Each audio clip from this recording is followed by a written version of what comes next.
Nutrición blanda y la pierna negra son enfermedades causadas por los géneros Dickeya y Pectobacterium. Estas bacterias se encuentran en la lista de las 10 bacterias fitopatógenas más importantes. Las pérdidas post cosecha son mayores en los países más pobres que carecen de cadena de frío. Pertenecen a la familia Enterobacteriaceae, presentando forma de bacilo recto con flagelo perítrico. Estos microorganismos se caracterizan por carecer de endospora y por ser anaerobios facultativos.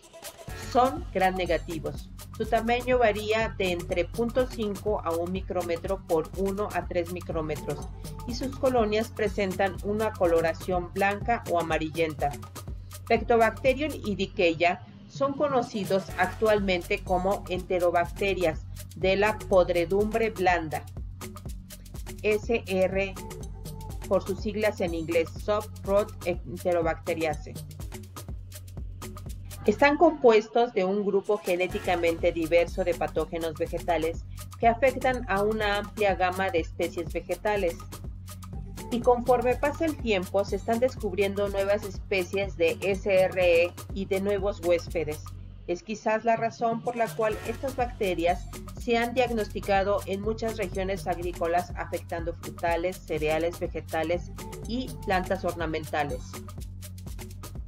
En 2007, Ma y colaboradores reportaron las especies de Pectobacterium en 16 dicotiledóneas y 11 familias de plantas monocotiledóneas. En la actualidad se ha agregado 4 nuevas familias de plantas a esta lista. En la última década, Pectobacterium tiene varios hospederos como papa, cebolla, coliflor, lechuga, melón. También está el pepino, el tomate, el apio, la sandía, el agave, el tabaco, haba y girasol, además de otras plantas hortícolas y ornamentales. La distribución es mundial. La podredumbre blanda bacteriana es considerada una de las causas de mayores pérdidas económicas en la agricultura alrededor del mundo. Esta enfermedad se puede observar desde la siembra de los cultivos hasta la etapa de almacenamiento, donde se registran las pérdidas económicas más importantes, debido a que la descomposición de algunos vegetales puede propagar las bacterias rápidamente por todo el lugar del almacenaje, teniendo pérdidas que han sido estimadas entre 50 y 100 millones de dólares anuales a nivel mundial. Dickeya, por ser una bacteria estenotérmica que crece entre 30 y 35 grados centígrados, su presencia se ve limitada a las zonas tropicales y subtropicales. Algunos ejemplos de hospederos de esta bacteria son el maíz, banana, papa, heliconia y plantas suculentas. Esta bacteria puede permanecer de forma latente en tubérculos contaminados, en la superficie del tubérculo o en las lenticelas. Puede sobrevivir como bacteria epífita en varias plantas o en el suelo en bajas densidades. También se ha encontrado en el intestino de insectos, propagándose probablemente de este modo de la vegetación en descomposición al cultivo en desarrollo, además de sobrevivir en restos de cosechas, maquinarias agrícolas y aguas de riego. La humedad relativa, la disponibilidad de oxígeno y la temperatura ejercen una gran influencia en la aparición de la enfermedad y en la extensión del daño causado a las plantas. La mayoría de las investigaciones se ha centrado en papa, por ser uno de los cultivos más importantes a nivel mundial, pero la sintomatología provocada por estas bacterias es muy similar en todos los hospederos. Primero, se presenta como una lesión acuosa pequeña que aumenta de tamaño rápidamente. La superficie se observa blanda y decolorada, mientras que el interior se torna suave, viscoso y poco pálido. Estas bacterias infectan a las plantas a través de heridas frescas, por ejemplo, las heridas causadas por insecto o poda. No puede infectar a las hojas verdes sanas, pero puede desarrollarse en las hojas senescentes y después desde allí propagarse por el peciolo al tallo principal a través de los vasos del xilema. Para que se desarrolle la enfermedad se requiere una elevada humedad. El exceso de agua en el cultivo permite que las células bacterianas se muevan con mayor facilidad a través del tejido de la planta. Además, este fenómeno conlleva a una disminución de la disponibilidad de oxígeno, que propicia un ambiente anaeróbico en los tejidos de la planta, lo que propicia el desarrollo de la enfermedad. Las bacterias causan pudriciones blandas en los tubérculos y pie negro en los tallos de papa. En un corte transversal del tallo se observan los haces vasculares ennegrecidos debido al crecimiento bacteriano en la médula.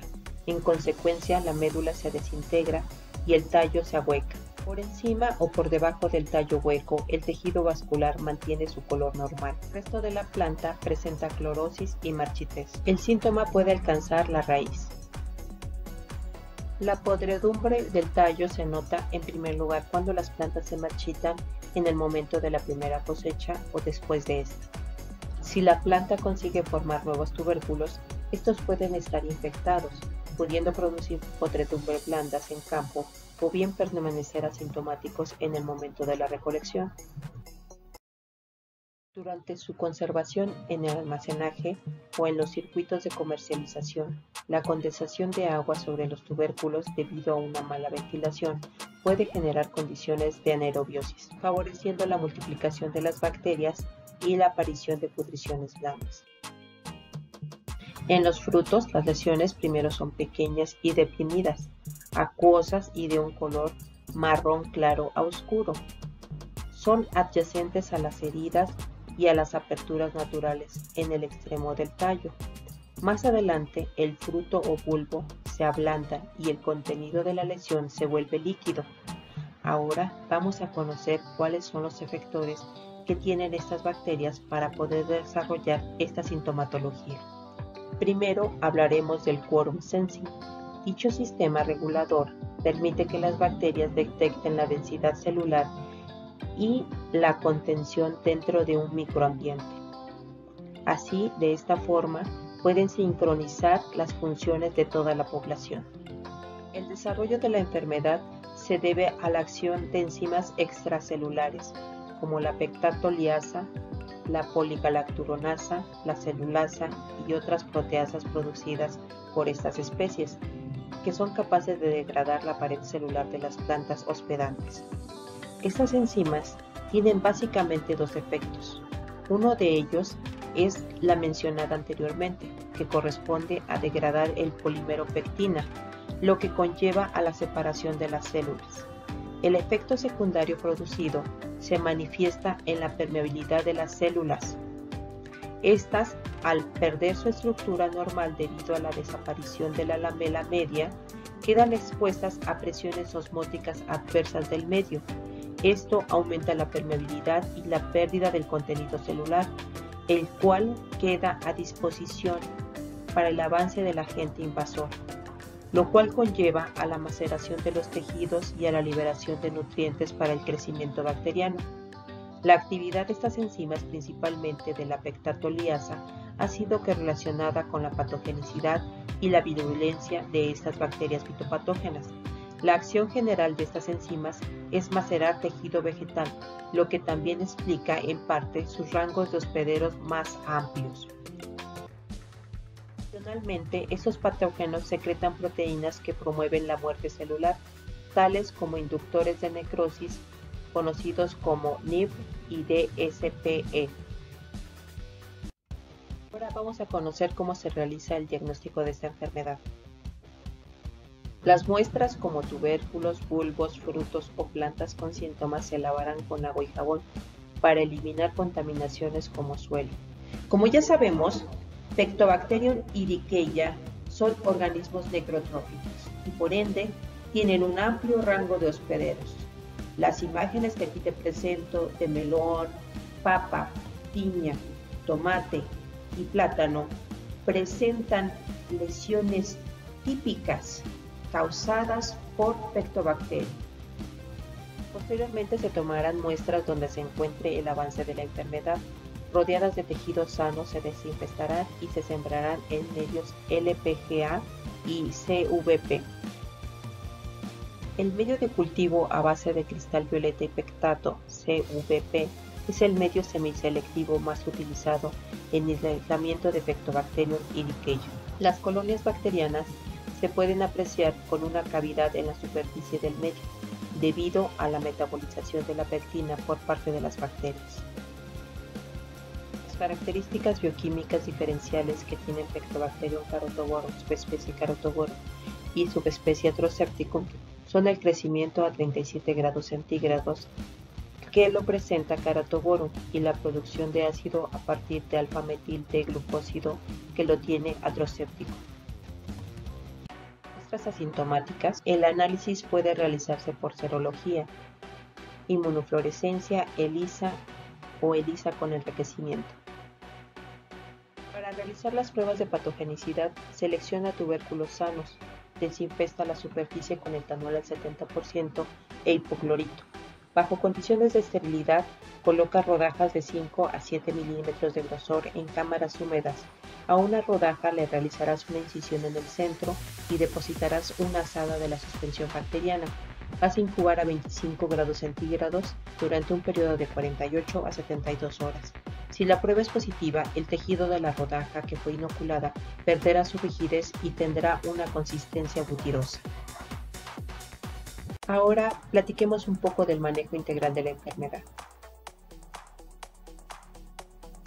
Esta enfermedad se encuentra regulada por la norma NOM 012 FITO 1995, la cual establece la cuarentena exterior para prevenir la introducción de plagas de la papa, y por la norma NOM 041 FITO 2002, la cual establece los requisitos y especificaciones fitosanitarias para la producción de material propagativo de la papa. En control de la bacteria se han reportado 4 bacteriófagos de la familia Sifoviridae y uno de la familia Podobiridae, los cuales son líticos para las bacterias asociadas a la pudrición blanda. Para el control cultural de esta enfermedad, debes prevenir una humedad elevada. Debes de aplicar medidas de saneamiento para prevenir la propagación dentro del cultivo. Promueve un cierre rápido de las heridas. Procura fertilizar las plantas y el cultivo con base en el análisis del suelo. Las enfermedades causadas por Pectobacterium se controlan mayormente usando material de siembra sano, prácticas sanitarias preventivas y aspersiones de cobre. Los productos a base de cobre se han usado ampliamente para reducir las pérdidas ocasionadas debido al ataque de patógenos del género Pectobacterium. Los compuestos a base de cobre reducen la propagación de estos patógenos. El calcio juega un papel muy importante en la resistencia de la planta contra bacterias. Un alto contenido de calcio se relaciona con una mayor resistencia a patógenos bacterianos, incluidos la pierna negra. Los iones de calcio mejoran la estructura y la integridad de los componentes de la pared celular de las plantas, lo que da como resultado una pared celular más resistente al ataque de enzimas que provocan la maceración de los tejidos. Los compuestos que pueden ayudar al manejo de esta enfermedad son la streptomicina y el azufre, los cuales inhiben el desarrollo de la bacteria. Estos agroquímicos son útiles para controlar la bacteria al causar el 82 y el 100% de la mortalidad. Recomienda emplear semilla certificada o libre del patógeno, eliminar residuos de cosecha, mantener la semilla en condiciones de buena aireación, evitando que se humedezca. Favorece la rotación de cultivos con gramíneas, pastos o cereales. Evita una humedad excesiva en la cosecha. Cosecha solo los tubérculos maduros. Almacena tubérculos sanos y mantén la semilla en condiciones de buena aireación, evitando que se humedezca. Para diferenciar la enfermedad existente de otros microorganismos que dañan los tubérculos de papa. Uno de ellos, la bacteria responsable de la podredumbre anular, Clavibacter michiganensis subespecie Cepedonicus. Y el segundo, el agente causal de la podredumbre parda o marchites bacteriana, esta ocasionada por Ralstonia solanacearum. En el primero, observamos cavitaciones que surgen de la colonización de los haces vasculares en el tubérculo. La coloración de la médula es de color café rojizo. En el caso de Ralstonia solanacearum raza 1 o 3, se observan exudaciones que emergen de los haces vasculares, de allí el nombre de la vaquita de la papa. Gracias por tu atención, fue un placer estar contigo hoy.